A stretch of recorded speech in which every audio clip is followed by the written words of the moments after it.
प्रेम से बोलिए नौ दुर्गा माता की जय, साचे दरबार की जय। या देवी सर्वभूतेषु शक्ति रूपेण संस्थिता नमस्तस्यै नमस्तस्यै नमस्तस्यै नमो नमः। ओम सर्वमंगल मांगल्ये शिवे सर्वार्थ साधिके शरण्ये त्र्यंबके गौरी नारायणी नमस्तुते।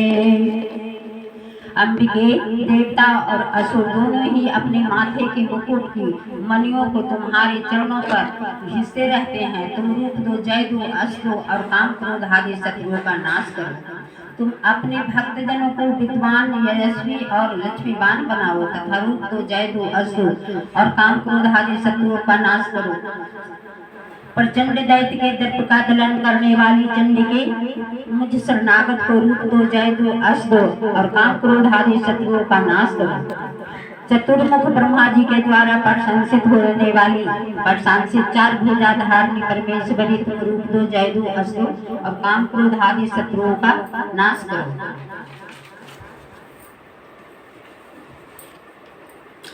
देवी अंबिके भगवान विष्णु नित्य प्रति निरंतर भक्ति पूर्वक तुम्हारी स्तुति करते रहते हैं। तुम रूप दो, जय दो, अस दो और काम क्रोध आदि शत्रुओं का नाश करो। हिमालय कन्या पार्वती के पति महादेव जी के द्वारा प्रशंसित होने वाली परमेश्वरी तुम रूप दो, जय दो, अस दो और काम क्रोध आदि शत्रुओं का नाश करो। सचिव पति इंद्र के द्वारा सद्भाव से पूजित होने वाली परमेश्वरी तुम रूप दो, जय दो, अस दो और काम क्रोध आदि शत्रुओं का नाश करो। प्रचंड भुजदंड वाले दैत्यों का घमंड चूर करने वाली देवी तुम रूप दो, जय दो, अस दो और काम क्रोध आदि शत्रुओं का नाश करो। देवी अंबिके तुम अपने भक्त जनों को सदा असीम आनंद प्रदान करती रहो।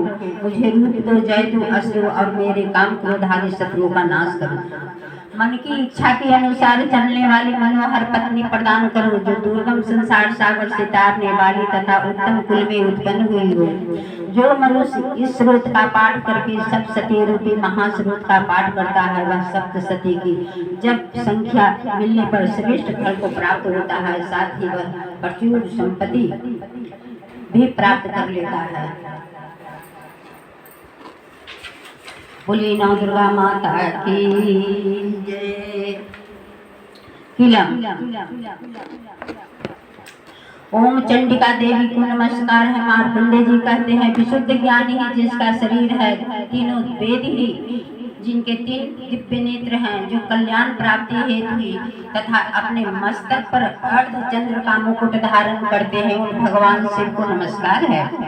मंत्रों को जो अभिकिलक है, अर्थात मंत्रों की सिद्धि में विघ्न उपस्थित करने वाले शाप रूपी किलक का जो निवारण करने वाला है, उस सप्तसती स्रोत को संपूर्ण रूप से जानना चाहिए और जानकर उनकी उपासना करनी चाहिए। यद्यपि सप्तसती के अतिरिक्त अन्य मंत्रों जप में भी जो निरंतर लगा रहता है, वो कल्याण का भागी होता है। उसके भी उच्चाटन से ही कर्म सिद्ध होते हैं तथा उसे भी समस्त वस्तुओं की प्राप्ति होती है। तथापि जो मनुष्य मंत्रों का जप न करके केवल सप्तसती नाम के स्रोत से ही देवी की स्तुति करते हैं, उन्हें स्तुति मात्र से ही सच्चिदानंद स्वरूपिणी देवी सिद्ध हो जाती है। उन्हें अपने कार्य की सिद्धि के लिए मंत्र, औषधि तथा अन्य किसी साधन के उपयोग आवश्यकता नहीं रहती है। बिना जप के ही उसके उच्चाटन आदि समस्त अभिचारिक कर्म सिद्ध हो जाते हैं। इतना ही नहीं, उनकी संपूर्ण अभीष्ट वस्तुएं भी सिद्ध होती हैं। लोगों के मन में यह शंका थी कि जब केवल सप्तसती की उपासना से हम सप्तसती को छोड़कर अन्य मंत्रों की उपासना से भी समान रूप से सब कार्य सिद्ध होते हैं, तब उन्हें श्रेष्ठ कौन सा साधन है। लोगों की इस शंका को सामने रखकर भगवान शंकर ने अपने पास आए हुए जिज्ञासुओं को समझाया कि यह सप्तसती नामक संपूर्ण स्रोत ही सर्वश्रेष्ठ एवं कल्याणमय है। तदंतर भगवती चंडिका के समस्त नाम की स्रोत को महादेव जी ने गुप्त कर दिया है। सप्तसती के पाठ से जो पुण्य प्राप्त होता है, उसकी कभी समाप्ति नहीं होती, किंतु अन्य मंत्रों के जप जन्य पुण्य की समाप्ति हो जाती है। अतः भगवान शिव ने अपने मंत्रों की अपेक्षा से जो सप्तसती ही श्रेष्ठ का निर्णय किया, उसे अर्थात ही जानना चाहिए। अन्य मंत्रों का जप करने वाला पुरुष भी यदि सप्तसती सप्तशती के स्रोत और जप का अनुष्ठान कर ले तो वह भी पूर्ण रूप से ही कल्याण का भागी होता है, इसमें तनिक भी संदेह नहीं है। जो साधक कृष्ण पक्ष की चतुर्दशी अथवा अष्टमी को एकाग्रचित होकर के भगवती की सेवा में अपना सर्वस्व समर्पित कर देता है और फिर उसे प्रसाद के रूप में ग्रहण करता है, उसी पर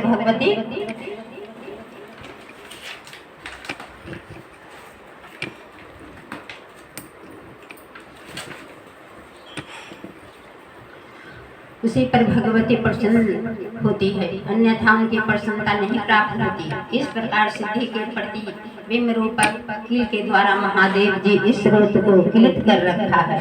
जो पूर्वोक्त रीति से निष्किलन करके इस सप्तशती का पाठ स्रोत का प्रतिदिन स्पष्ट उच्चारण पूर्वक पाठ करता है वह मन सिद्ध हो जाता है। वह देवी का पार्षद होता है और वही गंधर्व भी होता है। सर्वत्र विचरने पर यह संसार में उसे कहीं भी भय नहीं होता, वह अपमृत्यु के बस में नहीं पड़ता तथा देह त्यागने के अनंत मोक्ष प्राप्त कर लेता है। अतः किलन को जानकर उनका परिहार करके ही सप्तशती का पाठ आरंभ करे। जो ऐसा नहीं करता उसका नाश हो जाता है। इसलिए किलक और निष्किलन का ज्ञान प्राप्त करने पर ही यह स्रोत निर्दोष होता है और विद्वान पुरुष इस निर्दोष स्रोत का ही पाठ करता है। स्त्री में जो कुछ भी सौभाग्य आदि दृष्टिगोचर होता है वह सब देवी के प्रसाद का फल है। अतः अकलायनमय स्रोत का सदा जप करना चाहिए। इस स्रोत का मंद स्वर से पाठ करने पर स्वलभ फल की प्राप्ति होती है और उच्च स्वर से पाठ करने पर पूर्ण फल की सिद्धि होती है।